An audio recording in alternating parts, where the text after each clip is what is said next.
네, 방금 쇼츠를 하나 올렸는데 뭐 좀 큰 제목만 있다 보니까 아무래도 좀 내용이 무슨 소린가 싶은 분도 있을 것 같아서 좀 길지만 제가 블로그에 작성한 거를 좀 대독해 드리면서 오늘 쇼츠의 내용을 좀 보충을 좀 하려고 합니다. 좀 길더라도 좀 뭐 이해 아닌 양해를 좀 부탁드리고요. 너무 음악 없이 하면 또 재미없으니까 배경에 음악 좀 깔고 시작하겠습니다. 우선 그분 사진이고 이제 이력 나무 위키에 올라온 이력도 좀 한번 보시고 이 나무 위키 검색하시면 됩니다. 이북 출신이고 육사 출신이다.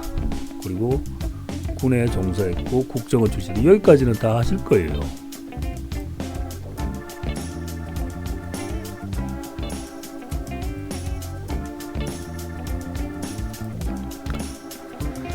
자, 이제 설명을 좀 드리자면은 이 이력에서 보시다시피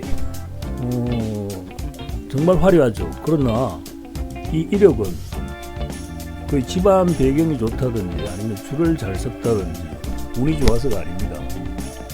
육사 입교 전에 이미 서울대에 합격했습니다. 그 정도로 머리가 좋은 사람이에요. 그리고 어제 유튜브 영상을 보니까 스스로 팀워크가 요구되는 운동, 그러니까 축구나 뭐 농구, 야구 이런 건 소질이 없다고 했는데 사실 알고 보니까 온몸이 박살이 날 정도로 격렬한 럭비구 출신이고 또 육사를 최우등으로 졸업을 했습니다. 그리고 장교로 인간에서 최종적으로는 가장 위험하다는 707 특임대 중대장을 역임을 했어요. 그분 내란 때 그 왜 건들건들거리던 김현태 씨 보셨죠? 그 후배나 마찬가지인데 참 비교되더군요. 박씨처럼 이리 왔다 저리 갔다 같은 보직을 역임한 사람인데 너무나도 비교가 됐어요. 그리고 이제 곧바로 국정원에 투신하고 블랙요원을 자원하게 됩니다. 김어준 방송에서 이제 인터뷰한 내용을 잠깐 보니까 김어준이 이 질문을 던지니까 왜 거기 지원했느냐, 그러니까 약간 머뭇거렸죠. 왜 그러냐면은 그거는 이제 기밀로 분류되는 정보니까 함부로 나와서 떠들면 안 되거든요. 그러니까 이제 그를 국정원으로 이끌었고 또 블랙요원으로 보냈던 국회의원 김병기가 대신해서 이야기해 줍니다. 자기가 이야기해 준 건 나중에 문제 생기더라도 상관이 없겠죠. 지원 동기는 나라를 위해서 전쟁터에서 죽고 싶은데 현재 남북 간 대치 상황이지만 전쟁이 일어날 가능성은 없다. 그래서 그럴 바에는 차라리 국정원에 들어와서 스파이가 되어서 활동하다가 나라를 위해서 죽고 싶다. 나는 좀 이해가 안 되는 그런 멘트인데 하여튼 그런 결심을 하고 국정원에 들어간 거죠. 그리고 이제 이후에 보직을 받을 때 그 국정원 내에서도 이제 그 블랙요원들이 활동하는 지역 중에서 가장 위험하다는 지역이 있답니다. 거기가 어딘지 모르겠는데 하여간에 거기 수시로 사람이 요원들이 죽어나간대요. 우리가 모르는 일이죠. 거기로 또 가서 블랙요원으로 활동을 하게 됐답니다. 아주 성공적인 활동을 했다는 거죠. 그리고 이제 이 사람에 대해서 좀 알아본다면은 아버지도 해군제도이고 어머니는 간호장교고 그 집안 자체 군 출신들로 이루어졌어요. 그리고 2대에 걸쳐 조선일보만 구독했다고 할 정도로 아주 보수적인 사람입니다.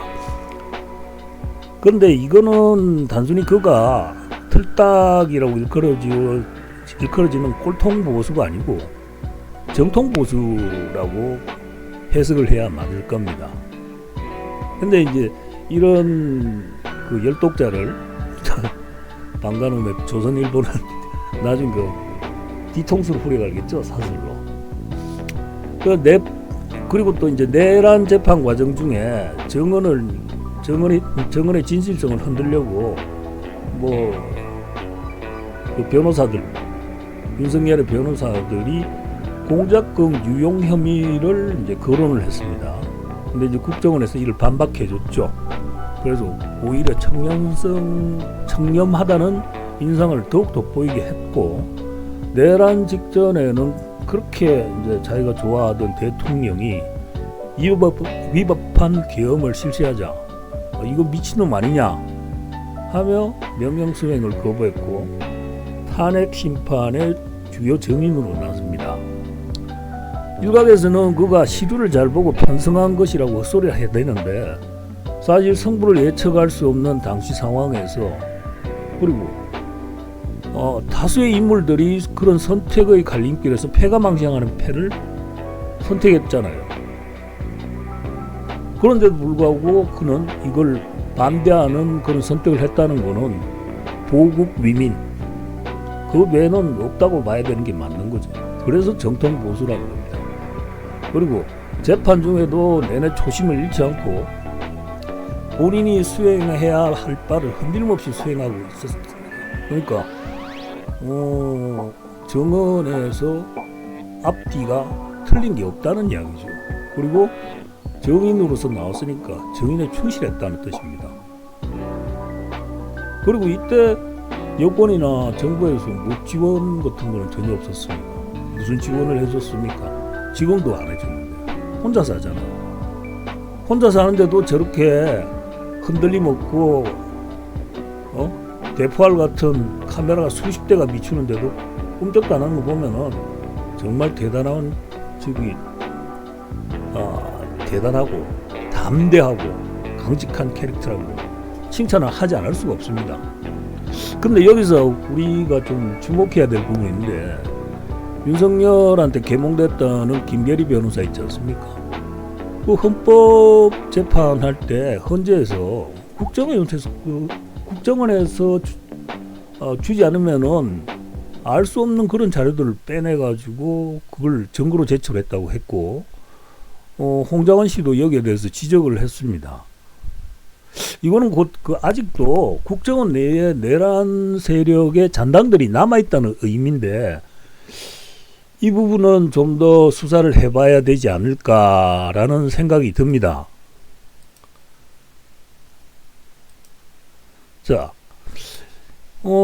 이와 관련해가지고 이미 군에서는 신상필벌이 철저하게 행해지고 있죠. 뭐 근신 10일이 강등으로 바뀌고, 그리고 조금이라도 가담의 기미를 보였던 자들은 성진 탈락, 그리고 또 재판을 기다리고 있으며, 부당한 지시에 항명했던 이들은 특진했거나 꽃보직으로 이동하면서 보답을 받고 있습니다.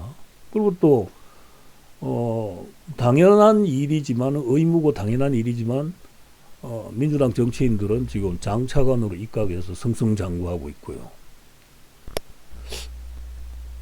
당시 내가 생각했을 때 다른 분들도 그랬을 겁니다.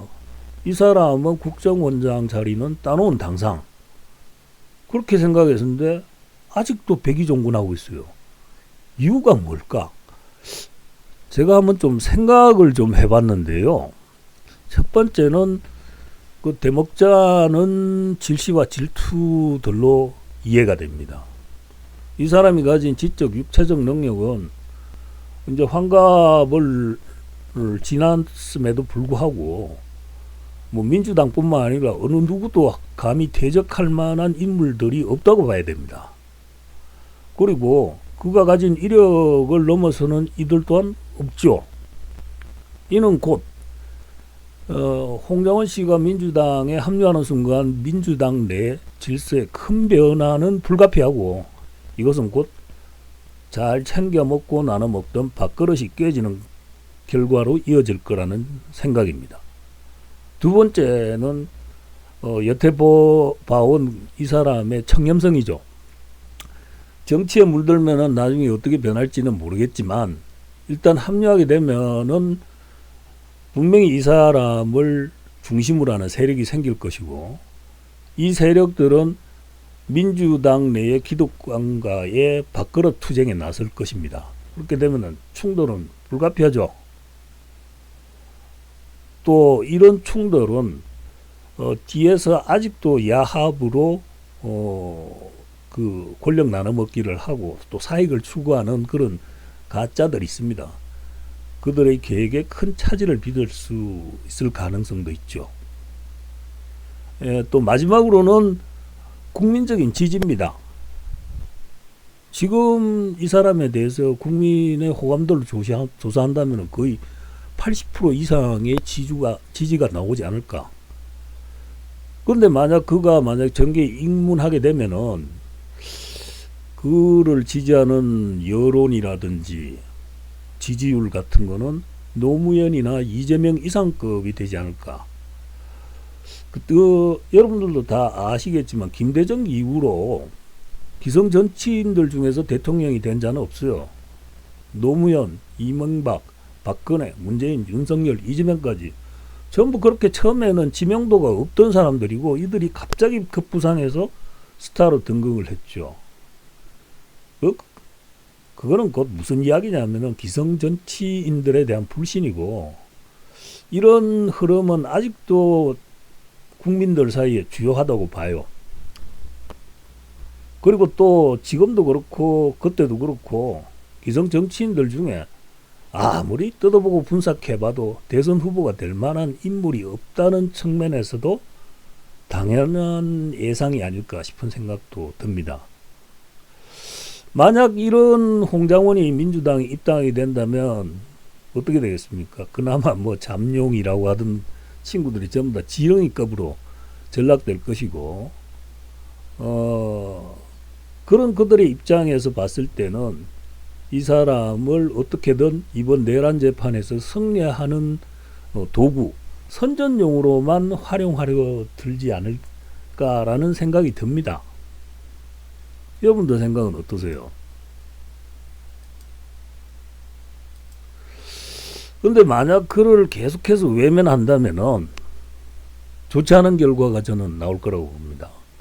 일례로 삼국지에서 조조는 관우를 너무나도 흠모하고 자기 사람을 끌어들이고 싶어서 그가 적장이고 도저히 바뀔 가능성이 없음에도 불구하고 끊임없이 구애했죠. 그리고 몇 번이고 죽일 수 있는 기회가 있었는데도 풀어줬습니다. 그리고 이 이면에는 서로 내 편이 아니더라도 저렇게 훌륭한 장수를 내 손으로 죽여서 후대 역사가의 그 구설에 오르고 싶지 않다는 그런 생각도 있었다고 내가 알고 있습니다. 그런 이제 관우급 홍장원이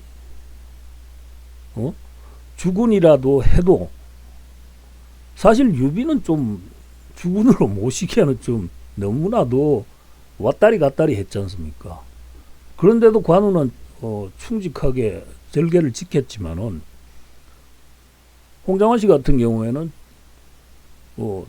나라가 정한, 헌법이 정한 그 테두리를 넘어서는 역적 같은 주군이라고 생각해서 바로 목을 쳐버린 거죠. 그 정도로 청렴하고 강직한 인물입니다. 그런데 이런 사람을 계속 홀대하고 홍보용으로 이용해 먹다가 애들 말로 야마가 돌아서 그가 돌변하게 된다면은 그 결과는 민주당의 치명타가 되겠죠. 제 예상으로는 이 사람이 국민의힘하고는 손을 잡을 이유가 없습니다. 국민의힘하고는 손을 잡을 이유가 없죠. 그래도 조금이라도 선명성을 유지하는 이제 보수와 손을 잡는다면 그건 바로 이준석일 겁니다. 개혁신당. 근데 이준석이 그 윤석열 당선 때 부렸던 계략들, 그 참 보면은 가짱키도 하지만 한편으로 무서운 계략입니다. 꾀주머니 3개를 자기가 가지고 재갈공명 흉내도 내고 이랬지만, 만약에 홍장원이 들어간다면은 이준석은 자기가 대권을 지겠다는 욕심만 버리고 홍장원을 이용을 해서 자기가 이제 또 자기 이익을 취하고 차차기를 노린다든지 이런 개수작을 부릴 가능성이 높죠. 여기에다가 지금 친한계에 있지 않습니까? 어떻게 보면 국민의힘 내부 반대 세력들, 또 어차피 개혁신당하고 지금 이제 합당도 이야기가 나오고 있는 판에 그 구심점이 생겨준다면은 한동훈이라는 인물이 있지만 한동훈도 한 수 접고 또 이 친구에게 자리를 양보하면서 또 규합을 할 수가 있을 겁니다. 그리고 그때쯤이면은 국민의힘은 어차피 지금 내란 정당으로 위헌 정당으로 해산 위기에 몰렸고 그때쯤에 현실화가 될 가능성도 있습니다. 그렇게 되면은 국민의힘은 이제 태극기 부대, 신천지나 뭐 통일교 같은 사이비 정당, 종교 집단, 그리고 일부 그 정신 나간 전환길 같은 관종 유튜버, 그리고 설부지 같은 그러나 광기 어린 2030 정도들만 남은 이대남 극소수 집단으로 전락하게 되겠죠. 그렇게 되면은 이 사람이 보수, 그러니까 기존의 보수 30% 아스팔트에 중도층까지 끌어들여서 그 파괴력은 정말 무시를 못할 겁니다. 아마 누가 나서도 아마 안 될 거예요. 내 생각이지만은 다음번에 국민의힘이라든지 보수가 다시 재생해서 권력을 잡게 된다면은 또 힘든 나날들이 이어질 거라고 봅니다. 그래서 나는 이제라도 이재명이 나서든지 직접 나서야 돼요. 이 사람에 대해서 극진하게 예우를 갖추고 일동 공신으로 격상시켜주고 그에 걸맞는 자리를 줘야 된다고 봅니다. 그리고 이 사람이 가지고 있는 좋은 머리 그리고 경험을 100분 살려가지고 김민석 후임으로 국무총리라도 시키고 이렇게 해서 정무적인 감각을 익혀서 차기 대선에 강력한 후보로 양성을 해야 되지 않을까 이런 생각을 하는 거죠. 뭐 저의 이런 생각이 어떨지는 모르겠습니다. 뭐 맞는지 틀리는지는 모르겠는데 일단은 저는 전후 사정을 감안해 봤을 때는 홀대를 했을 경우와 극진한 예우를 갖췄을 때의 그 결과가 이렇게 분명히 나올 거라고 봅니다. 그래서 뭐 변방의 북소리에 누가 귀를 기울이겠습니까만은 그래도 좀 오다 가다 보신다면은 이분에 대한 이 친구에 대한 그 예우라든지 지금 당하고 있는 그 모욕 같은 거를 여론전을 펴서라도 좀 카바를 쳐줘야 되지 않을까. 꼭 뭐 보온이라기보다는 그래도 이 사람 다 이렇잖아. 야인이고 이렇게 내버려두면 안 되지. 인지상정인데 아무리 정치가 냉혹하다고 하지만은 너무 계산적으로 하면은 안 됩니다.